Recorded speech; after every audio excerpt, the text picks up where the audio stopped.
in Azam City. You're watching One TV News Channel. One TV News Channel. Serving you with information, news, sports, and public affairs. One TV News Channel. One TV News Channel.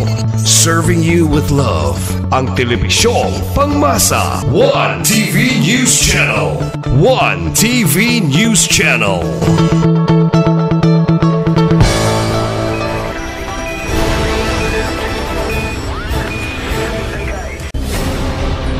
One TV special report. There are 10 members present, including the Honorable Presiding Officer. Having 10 members present, the Chair declares a quorum.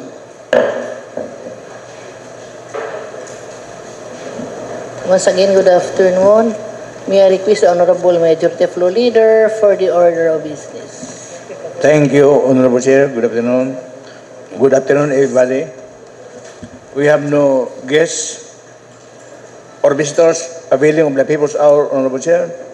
We proceed to item number 5, approval of the agenda for the day. There are 17 written post-insertions to our order of business, Honorable Chair. And may I start with the first, an ordinance amending the requirements for new and renewal of business permits under items 1 and 2 of Section 1 of Ordinance Number 1286-2023, known as Ordinance amending the requirements for new and renewal of business permit under paragraph B, Section 4A.07 of Ordinance Number 1059-13, otherwise known as the 2013 Revised Omnibus Revenue Code of Osamis City.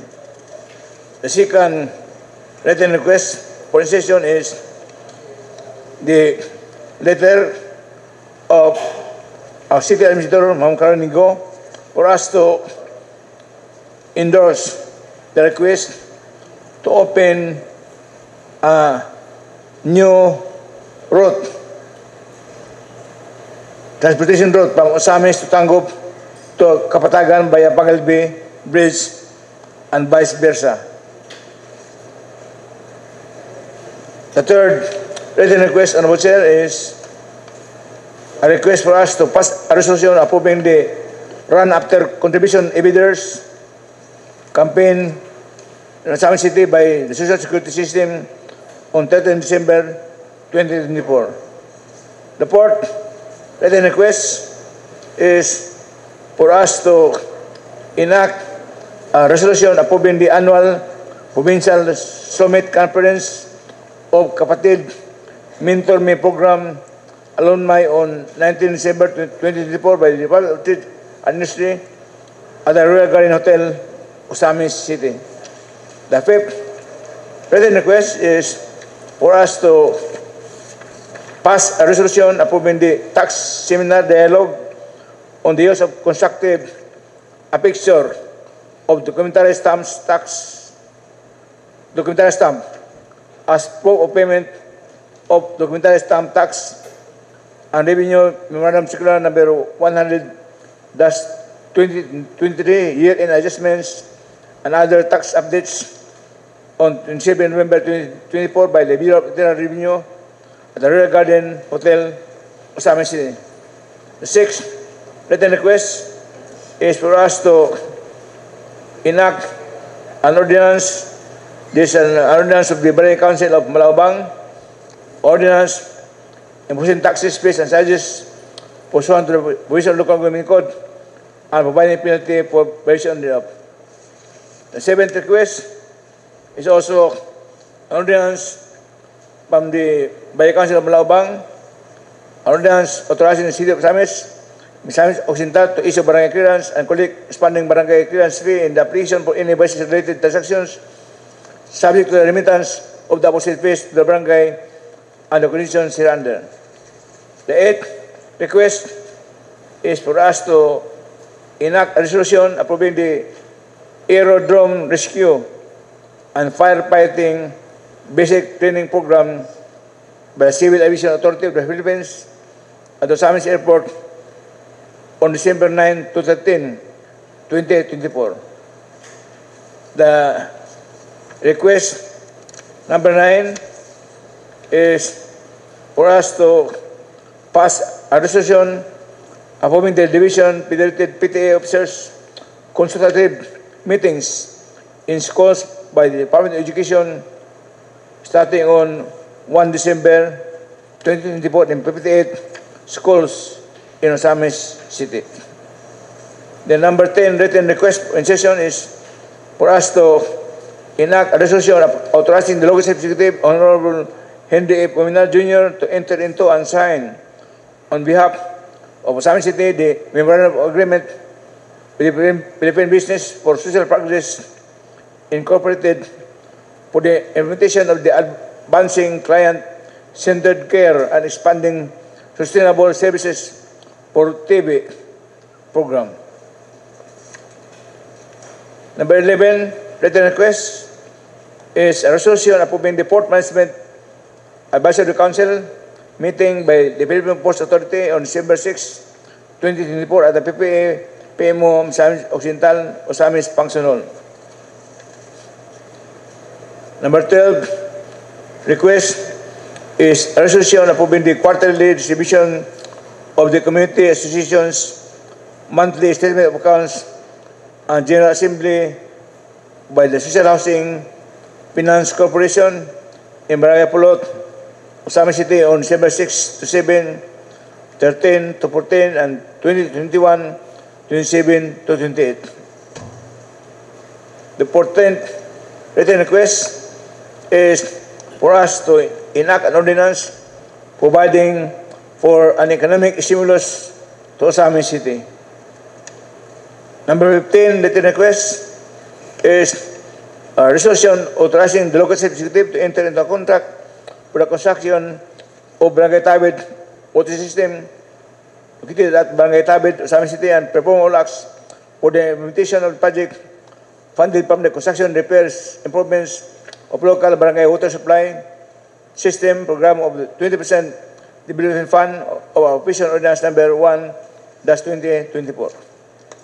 The written request number 16 is the ordinance of Barangay Balintawak imposing taxes, fees, and charges pursuant to the provisions of local government code and providing penalty for violations thereof. Number 17 written request is an Barangay Ordinance number 10 of Barangay Balintawak, ordinance authorizing the City of Osamis to issue barangay clearance and collect corresponding barangay clearance fee in application for any business-related transactions subject to the remittance of said fees to the barangay and the conditions hereunder. These are the 17 proposed written inclusions, Honorable Chair. I will move this motion to approve the agenda for the day with 17 inclusions as enumerated, Honorable Chair. Thank you, Honorable Majority Floor Leader. There is a joint motion from the Honorable Majority Floor Leader for the approval of our agenda for today with 17 inclusions as being presented. Motion approved. Thank you, Honorable Chair. Item number 6, approval of the minutes of previous sessions. Everybody was furnished copies of minutes for regular sessions on October 1 and October 7, 2024, and I guess everybody was able to peruse and examine the petition of Honorable Chair. Therefore, I move this motion to dispense with the reading of the minutes of previous regular sessions on October 1 and October 7, 2024, and to approve said minutes in toto, Honorable Chair. There is a motion from the Honorable Majority Floor Leader to dispense the reading of the minutes of the previous sessions dated October 1 and 7, 2024, and its regular sessions, and approve, considering that everybody must have been furnished with a copy, and approve the same in toto. Any comment, remarks? Hearing none, motion approved. Thank you, Honorable Chair. Item number 7, letter A, proposed ordinance. Bangladesh, Honorable John P.L. D. Delonsod, ordinance for the posting of emergency numbers in conspicuous places in the 51 barangays of Osamis City.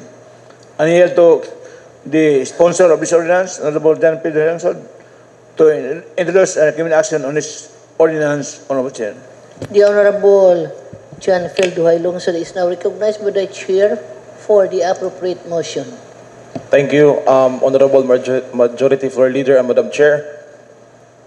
This representation would like to move the approval on first reading, the proposed ordinance entitled "An Ordinance for the Posting of Emergency Numbers in Conspicuous Places in the 51 Barangays of Osamis City." Whereas the proposed ordinance aims to enhance the safety and security of Osamis City residents by ensuring easy and ready access to emergency hotline numbers. Whereas this proposed ordinance provides a clear and structured implementation framework involving barangay and SK officials, including dissemination of information and placement of emergency hotline signages in conspicuous locations within all the 51 barangays. Whereas this proposed ordinance aligns with the Section 16 of Republic Act No. 7160, which mandates local government units to promote the general welfare and maintain peace and order within their jurisdictions. Therefore, Madam Chair, on joint motion, I move that this proposed ordinance entitled "An Ordinance for the Posting of Emergency Numbers in Conspicuous Places in 51 Barangays of Osamis City" be approved on first reading and refer to the appropriate committee for the further review and deliberation. Thank you, Madam Chair. Move for first reading by the Honorable Duhay Lungsod. His proposed ordinance as being presented. Motion approved on the first reading. Be referred to the committee. Thank you, Honorable Chair. Please proceed to letter C. This is the request for first reading. Items number 1 to number 5 are submitted budgets number 1 and number 2 respectively of Barangay Mulikay, Siginang Kabataan, Barangay Gala, Barangay Aguada, Barangay Gutukan Diyot, ang Barangay Lamaan in the respective amounts of share. Annual to the Vice Chairman of the Committee on Barangay Affairs, Honorable Archie Romero, to recommend omnibussly and introduce these budgets, Honorable Chair. The Honorable Marcelo Romero is now recognized by the Chair for the appropriate motion. Thank you, Madam Chair. Thank you, Majority Floor Leader. Madam Chair, I move to pass this request, a 2024 supplemental budget of this following barangay. Barangay 2024 supplemental budget number 1, Barangay Mulikay, and supplemental budget of Barangay Gala, and 2024 supplemental budget of Barangay Aguada, and supplemental budget of Barangay Gutukan Diyot, and Barangay Lamaan, Madam Chair. Passing this for first reading with reservation in omnibus motion, Madam Chair. This 5 supplemental budget as being presented be passed on the first reading. Motion approved. Thank you, Madam Chair. Considering that this matter is already scrutinized by our City Budget Officer and this was already endorsed for approval, I move to pass this for second and final reading, waiving the internal rules. Due to the urgency of this request resolution from the 5 barangays, the Honorable Romero is passing this 2024 supplemental budget number 1 of Barangay Mulikay, Sangguniang Kabataan in the amount of 298,000, and for 2024 supplemental budget number 1 of Barangay Gala in the amount of 148,152, and for Barangay Aguada's 2024 supplemental budget in the amount of 420,000, and for Barangay Gutukan Diyot 2024 supplemental budget in the amount of 50,000, and for Barangay Lamaan in the amount of 152,512 and 53 centavos for the 2024 supplemental budget 01. Move by the Honorable Romero to pass this on reading with reservations. Motion approved. Thank you, Honorable Chair. Kumain second leader. You are moving this on the second and final reading, waiving the internal rules. Motion approved. Seconded? Seconded by... second and final reading. Motion approved. Thank you, Honorable Chair. The ordinances of the barangays under items number 8, 9, 8, item number 6, 7, 8, 9, up to number 18 are all twin ordinances of barangays Kapukaw, Gutukanyot, Gimad, Maningkol, Gango, Baladero, Gala, by kami annex, Trigos, Pulot, Petty District, by San Roque, and Bagay Mulikay, Honorable Chair.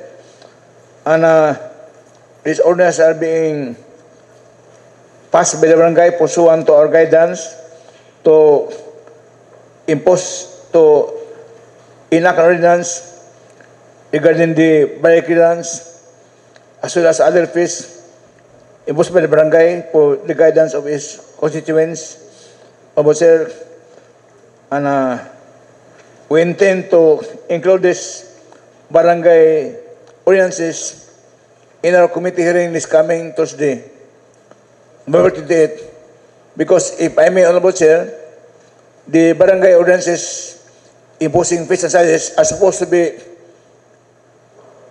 handled and taken by the Oversight Committee as mandated by the Joint Maroon Circular number 2019-01 of the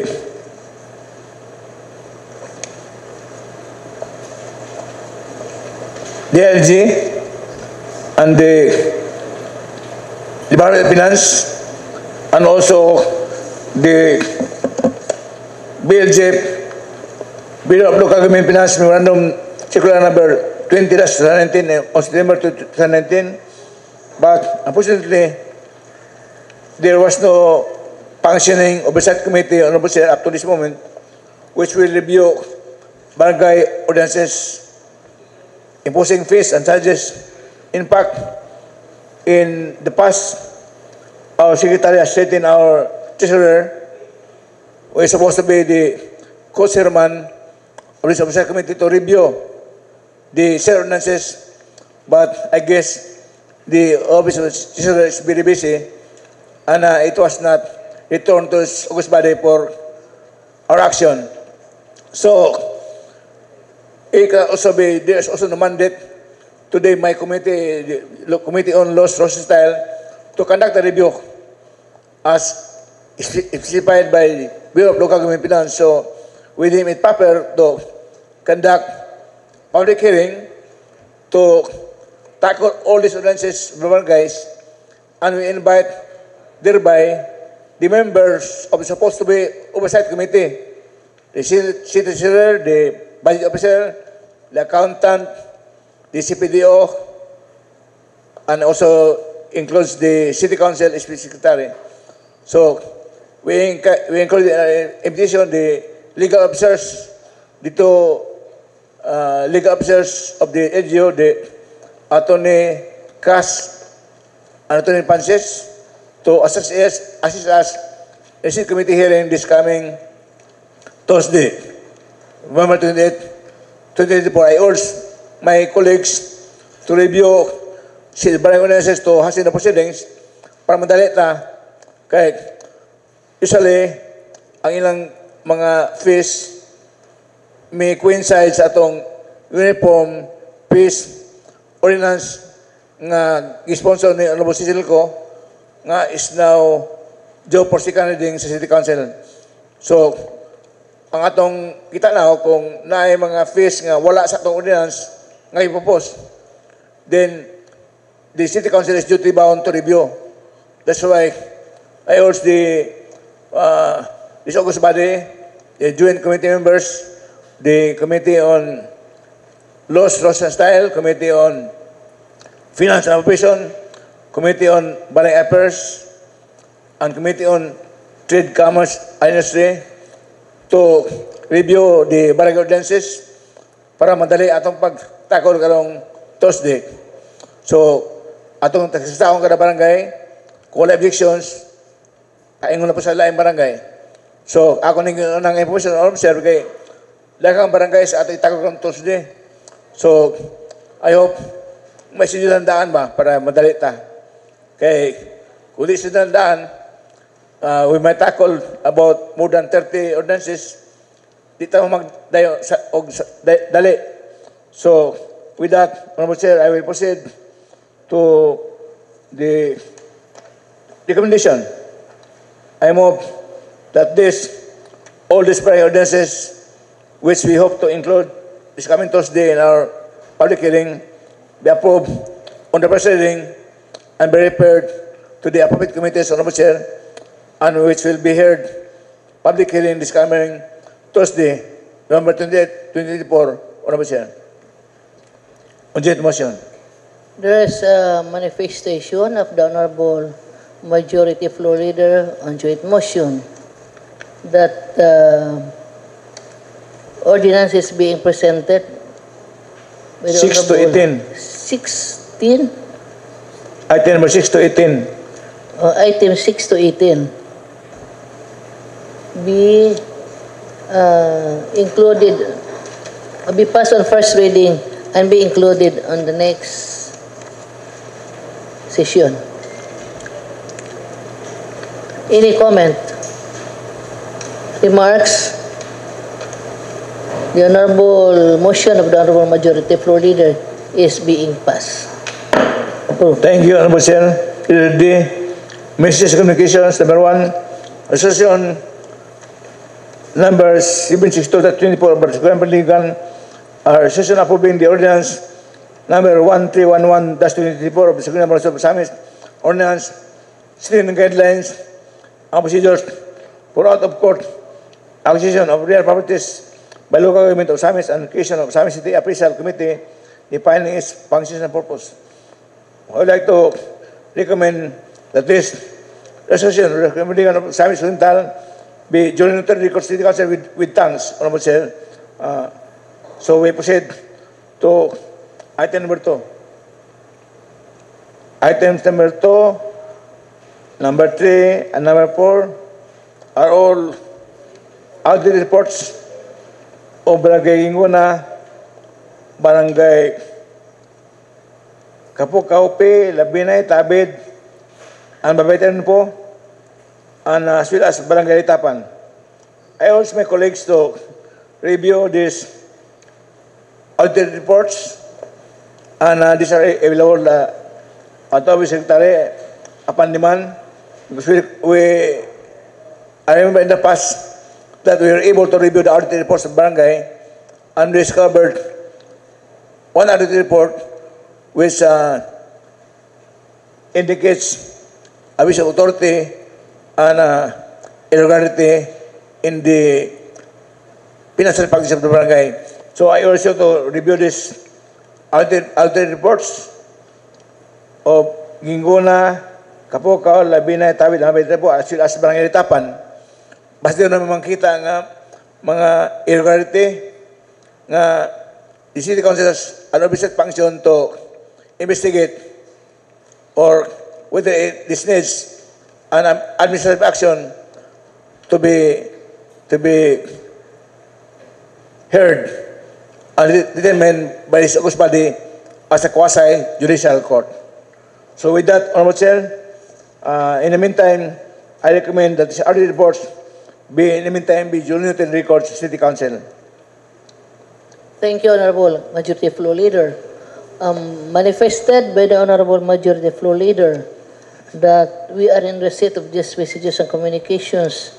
A barangay audit report for Barangay Ginguna, Barangay Kapukaw P, Labinay, Tabid, and Babay Triunfo, and also Alitapan. Recommended that this will be properly reviewed and be duly noted. Thank you, Honorable Chair. Item number 8, committee report submitted.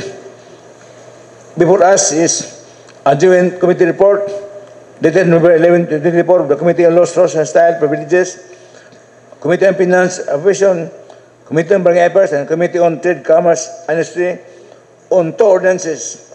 First, ordinance imposing uniform rates for barangay taxes, fees, and charges among all barangays within Osamis City and providing uniform penalties for violation of. If you remember, we deferred the consideration of this ordinance on the request of the sponsor, Honorable Cecilco, because there are certain requirements, there are certain items introduced by the legal team, and according to the Honorable Cecilco regarding this ordinance. So this will be later on be included in our agenda of next negotiation, Honorable Chair. Little B, we already approved this on, I think, the 3rd and final reading, this Osamis City Health Waste Management Ordinance. So in the meantime, Honorable Chair, I move the motion to adopt and concur with this committee report for approval in the proceeding with distributions, Honorable Chair.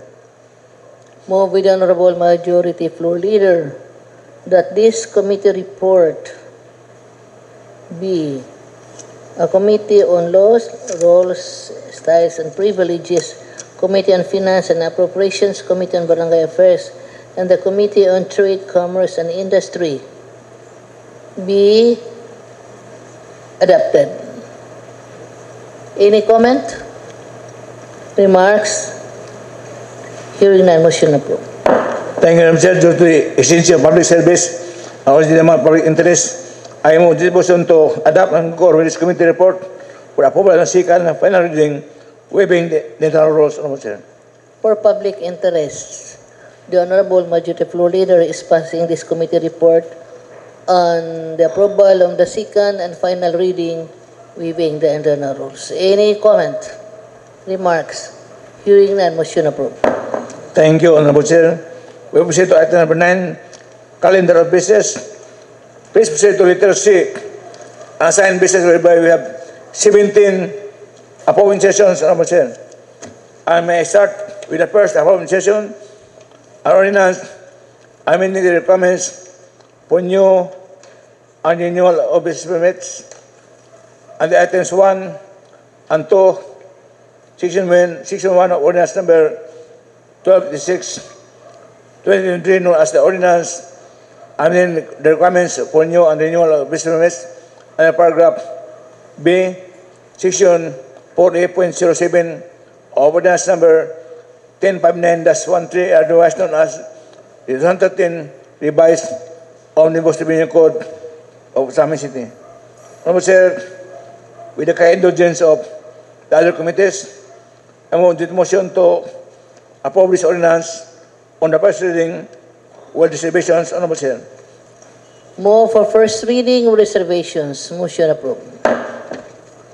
In the urgent demand of public service, exigency of public service, as this ordinance is strongly recommended by the BPLO and the Office of City Mayor, I move this motion to approve this ordinance, second and final reading, waiving the general rules, Honorable Chair. Due to the urgency of this proposed ordinance, the Honorable Majority Floor Leader is passing this ordinance waiving the internal rules, amending the requirements for new and renewal of business permits under items 1 and 2 of Section 1 of Ordinance number 1286-2023, known as an ordinance amending the requirements for new and renewal of business permits under paragraph B, Section 4A.07 of Ordinance number 1059-13, otherwise known as the 2013 revised Omnibus Revenue Code of Osamis City. Moved by the Honorable Majority Floor Leader to pass this proposed ordinance on the second and final reading, waiving the internal rules. Any comment? Remarks? Hearing none. Motion approved on the second and final reading, waiving the internal rules. Thank you, Honorable Chair. Second appropriation, the request of our City Administrator, Ma'am Caroline Go, for us to endorse a transport route from Osar City to Tanggob and to Kapatagan via the Pangibi Bridge and back to Osamis, Honorable Chair. This request shall be endorsed to the LTRB Land Transportation Purchasing and Regulatory Board for the approval of a new transport route from the said place from Osamis to Tanggob to Kapatagan and vice versa, Honorable Chair. And I know to Chairman of the Committee on Public Transportation, Honorable Asher Ramiro, to recommend action on this item, Honorable Chair. The Honorable Archie Romero is now recognized by the Chair for some comment on this proposed ordinance. Thank you, Madam Chair. Thank you, Majority Floor Leader. This written request, Madam Chair, the request of Tanggob Express Incorporated through Mr. Cristina Fuentes Abatayo that established new route from Osamis Tanggob to Kapatagan via Pangilbi Bridge. Madam Chair, I move to pass this for first reading, Madam Chair, with reservation. Pass this on the first reading with reservations. Motion approved. Thank you, Madam Chair. In the interest of public service, I move to pass this request for second and final reading, waiving the internal rules. The Honorable Romero is passing this request on the second and final reading, waiving the internal rules. Any comment? Remarks? Hearing none. Motion approved on the second and final reading to establish a new route from Osamis to Tanggob to Kapatagan via Pangilbi Bridge. No comment? No reactions? Motion approved. Thank you, Honorable Chair. Opposition number 3, resolution approving the Run After Contribution Evaders campaign in Assam City Social Security System on 13 December 2024. I now to Chairman of the Committee on Civil Service, Honorable Loli Fuentes Cipres, to introduce and recommend action on this item, Honorable Chair. The Honorable Loli Fuentes Cipres is now recognized by the Chair for the appropriate motion. Thank you, Madam Chair, and thank you to our Majority Floor Leader. I move to pass a resolution approving the Run After Contribution Evaders campaign in Osamis City by the Social Security System on December 13, 2024 for first reading with reservation, Madam For Chair. first reading reservations, motion approved. Due to the need of this resolution, Madam Chair, I would like to pass this on second and final reading, waiving the internal rules. Due to the urgency of this request resolution, the Honorable Lori Fuentes Cipres is passing this on the second and final reading, waiving the internal rules. A resolution approving the Run After Contribution Evaders or the RACE campaign in Osamis City by the Social Security System on December 13, 2024. Motion approved. Thank you, Honorable Chair. Opposition number 4, resolution approving the annual Provincial Summit Conference of Kapatid Mentor Me Program Alumni on 19 December 2024 by the Department of Trade and Industry at the Sural Garden Hotel, Osamis City. And I yield to the Vice Chairman of the Committee on Trade, Commerce and Industry, Honorable Attorney Daniel Lau, to introduce the recommended action on this item, Honorable Chair. The Honorable Daniel Lau is now recognized by the Chair for the appropriate motion. Thank you, Madam Chair. I move for a joint motion approving a resolution in the annual Provincial Summit Conference of Kapatid Mentor Me Program Alumni on December 19 of 2024 by the Department of Trade and Industry, DTI, at the Royal Garden Hotel, Osami City. I move this resolution for approval in the first reading, Madam Chair. Move for first reading of reservations. Motion approved.